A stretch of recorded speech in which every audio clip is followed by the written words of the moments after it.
Mister worst season वाले mister Kylian Mbappe, भैया Mbappe ने बचा दिया। लेकिन मेरे को आज लगता है कि आई थिंक जैसे शाहरुख खान कहते हैं, किसी चीज़ को अगर आप शिद्दत से चाहो तो पूरी कायनात जुट जाती है आपको उससे तुमसे मिलाने की कोशिश में लग जाती है। मिलाने में। कुछ ऐसा था, बट आई थिंक यहाँ पर रियल मैड्रिड ने लास्ट में 15-20 मिनट जो खिचड़ी जो जो घुसाया है ना, वहाँ पे सारे चीजें हो रही थी सिवाय एम्बापे को। भैया एक पास नहीं मिल पाया, एम्बापे ने फ्लिक फ्लिक करके पता नहीं जूते के कौन से कोने से यहाँ पर बॉलें निकाल रहा था वो। लेकिन चाहे विनी की बात करें, चाहे आर्दा गुलर की बात करें, और आर्दा गुलर भाई, I am sorry buddy, I am sorry, आप बहुत छोटे हैं, लेकिन इस कैमियो जो आपको मिल रहा है आप उसका पूरा भरपूर फायदा नहीं उठा पा रहे। क्या फायदा तो विनीसियस भी नहीं उठा पा रहा, जबकि आर्दा गुलर को तो सिर्फ 1x करना है, उसको 10x करना है। लेकिन भाई देखो, आज का गेम ना है तो थोड़ा सा खिचड़ी वाला ही, लेकिन इसको आप ज्यादा क्रिटिसाइज कर नहीं सकते यार। मतलब तुम सोचो ना, 3 दिन के अंदर यहाँ पर अगर हम बात करें बेलिंगम की, अगर वालवर्दे की बात करें, भाई ये 120 मिनट का मैच, उसके बाद उस पर penalty shoot out, mental stress, और आज की अगर हम बात करें तो पहले 2 मिनट में मैगी की तरह इनके तो नूडल्स बन गए, यहाँ पर गोल ही खा जाते हैं। इनका ऐसा ऐसा हिसाब है, ये भाई समझते ही नहीं है कि पहले 5 मिनट गेम चालू होता है। इनके हिसाब से गेम स्टार्ट होता है 6 मिनट के बाद। पहला 6 मिनट ये टेस्ट बॉल रखते हैं और यहाँ पर सुर्री वुर्री कर रहे होते हैं। लेकिन गेम का स्टार्ट यार ऐसे ही होता है कि यहाँ पर अपन लोग गोल खा ही लेते हैं सेट पीस से। सेट पीस का नाम सुनते ही मतलब पहली बात तो ये होता है कि पहले 6 मिनट तो हम सब यहाँ पर, मैं और जितने भी 3000 लोग जुड़ रहे थे, हम सब मैच देखने की जद्दोजहद में थे। लेकिन फाइनली जब मैंने मैच लगाया तब तक तो गोल खा लिया इन्होंने। वही मैं कह रहा हूँ ना कि मेरे मैच लगने से पहले रियल मैड्रिड ने अपना पत्ता कटवा लिया यहाँ पर। और जब मैंने सुना कि गोल यहाँ पर सेट पीस से है, तो सबसे पहला आदमी मेरी आंखों के सामने, और मेरे को लग रहा है कि सोते वक्त जो नींद में और मेरे सपनों में आएगा, वो है मिकेल आर्टेटा। आर्सेनल की जीभ लबलबा गई होगी, मिकेल आर्टेटा की लाट टपक गई होगी। मिकेल आर्टेटा ने विलारियल की टैक्टिक्स को देख के हिला दिया होगा वहीं पर ही।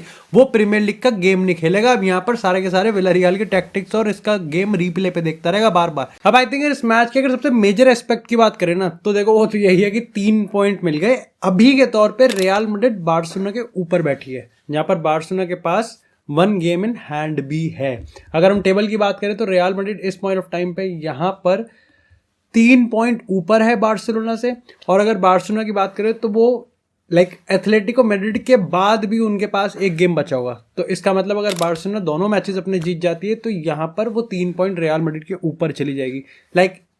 स्पॉइलर अलर्ट, मैं तो चाहूंगा कि बार्सिलोना एथलेटिको मैड्रिड दोनों मैचेस दोनों ड्रॉ कर दें और हमारा काम थोड़ा सा बच जाए। बट ठीक है, इन एनी केस अगर दोनों ही टीम में से कोई भी जीतता है तो रियल मैड्रिड के लिए मुसीबत बढ़ेगी ही बढ़ेगी, और बार्सिलोना जीत जाती है तो फिर तो। लेकिन यहां पर अगर हम दूसरे पॉइंट की बात करें तो यस, विलारियल ने खेला तो अच्छा है भाई। विलारियल की अगर हम पहले हाफ के प्रेस की बात करें, अंटिल यहां पर फिर एम्बापे ने अपना थोड़ा सा ऐसे जादू, सॉल्ट बे की तरह जादू बिखेरना स्टार्ट किया। विलारियल का प्रेस काफी सही था। आई थिंक इस गेम में अगर हम यहाँ पर लॉर्ड वास्कस की बात करें तो he was actually very good in offence. उसका इंटेंट तो तुमको पता ही है। एक तरफ से फ्रान गार्सिया, दूसरी तरफ से लुकास वास्कस, आपको बीच में यहाँ पर कामाविंगा और वाल्वेर्दे का यहाँ पर इंटेंसिटी मिलती है। Bellingham, Mbappe, Rodrigo, Brahim Diya's, तो obviously offensive wise real Madrid बहुत ओपी है। इवन विलारियल के अगर लो ब्लॉक मिड ब्लॉक की बात करें, लेकिन पॉइंट पता है क्या है? पॉइंट ये है कि लॉर्ड वास्कस के टच की बात करें, यहाँ पर फाइनल डिस्ट्रीब्यूशन की बात करें, वो कहीं ना कहीं खराब होता हुआ दिख रहा था। अगर भाई वालवर्दे को तो इसके बाद यहां पर भेज दो कहीं वेकेशन के लिए, भाई उसको बांध दो, उसको बचाओ, उसको हाइपर प्योर, जिस मशीन में रोनाल्डो अपने आप को फ्रेश रखता है उस मशीन में डाल दो, वो 2-3 मशीनें डाल दो। इतनी दिहाड़ी करता है बेलिंगम और वालवर्दे हमारे लिए, उसका कोई हिसाब नहीं है। देखो, एक जो सबसे बड़ा सवाल आई थिंक इस मैच से निकलेगा वो ये कि क्या एम्बापे और विनीसियस एक साथ खेल सकते हैं। एंड आई थिंक यहां पर बहुत अच्छा टाइम कार्लो एंसेलोटी ने पिक किया था जब उसने विनीसियस और एम्बापे को एक साथ खिलाने का ट्राई किया लास्ट के 15 मिनट में। देखो, मोटे मोटे तौर पे बताया जाएगा कि yes, without Vinicius Mbappe team के साथ ज्यादा रिलेट करता है। विदाउट विनीसियस एम्बापे एक्चुअली में एंड बॉल की तरफ ज्यादा दिखता है। एम्बापे शॉट सही रहता है, एम्बापे पोजीशन सही पकड़ लेता है, एम्बापे का जोन सही आता है, एम्बापे गोल भी मार देता है और एम्बापे क्लच भी करता है, जो कि विनीसियस के साथ हो नहीं पाता। क्योंकि विनीसियस और एम्बापे जहां एक दूसरे को ढूंढने की कोशिश तो करते हैं, लेकिन वहीं यहां पर एक्चुअली में फेल भी करते हैं। और उसके बाद दोनों के मोमेंट्स जो हैं पकड़ने के, वो भी सिमिलर है कि जहां पर एम्बापे सोचता है कि वो क्लच कर जाएगा, वहीं विनीसियस भी सोचता है वो क्लच कर जाएगा, और एक तरीके से मिसअंडरस्टैंडिंग हो जाती है।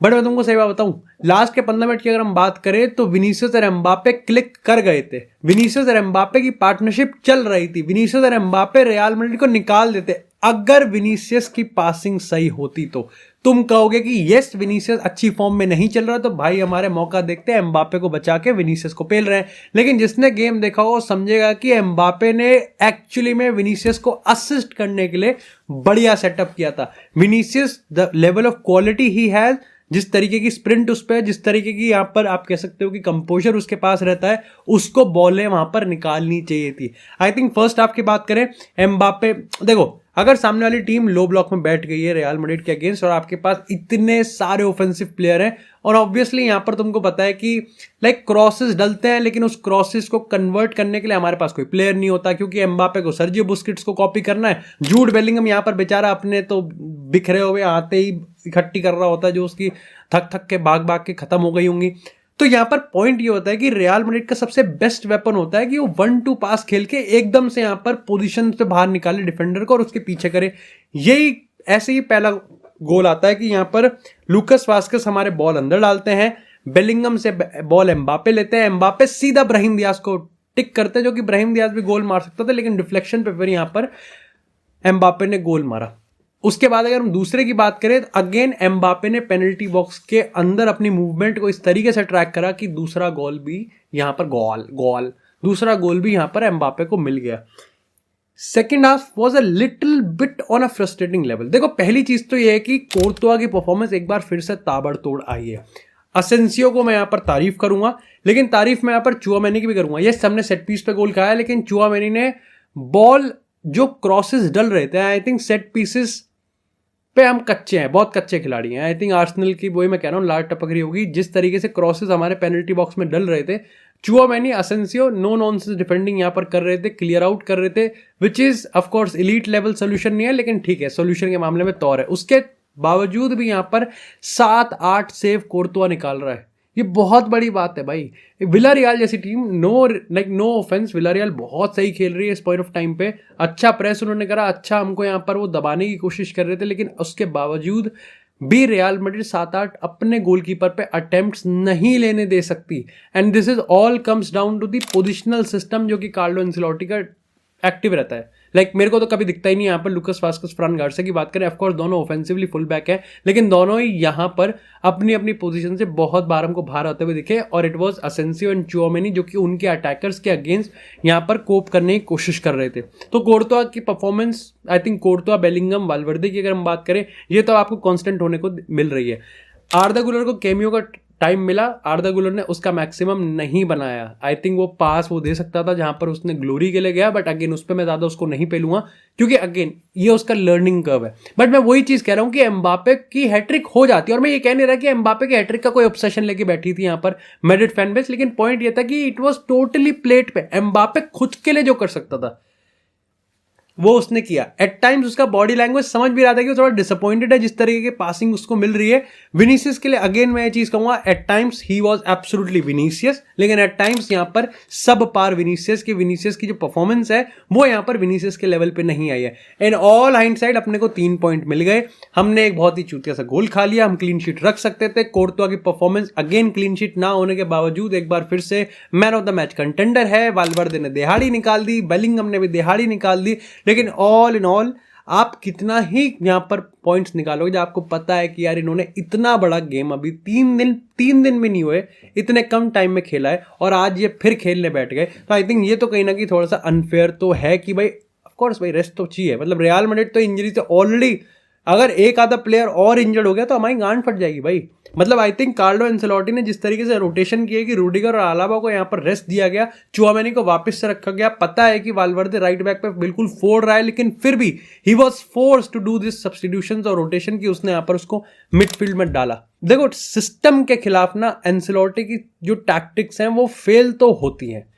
अब आप इसको यहां पर उसकी पोजिशनल फ्रीडम की बात करो कि वो अपने प्लेयर्स को शाइन करने का सबसे बेहतरीन प्लेटफॉर्म देता है। अगर हम मैनेजर्स के सारे मैनेजर्स में से अगर हम कार्लो की बात करें तो सबसे बढ़िया प्लेटफॉर्म वही देता है, या फिर आप उसको इंडिविजुअल ब्रिलियंस कह के डिफाइन कर सकते हो। लेकिन all hindsight I think real Madrid के पास वो प्लेयर्स है, वो मेंटालिटी है कि यहां पर वो गेम को क्लच कर सकते हैं, और आज हमको ऐसा ही देखने को मिला।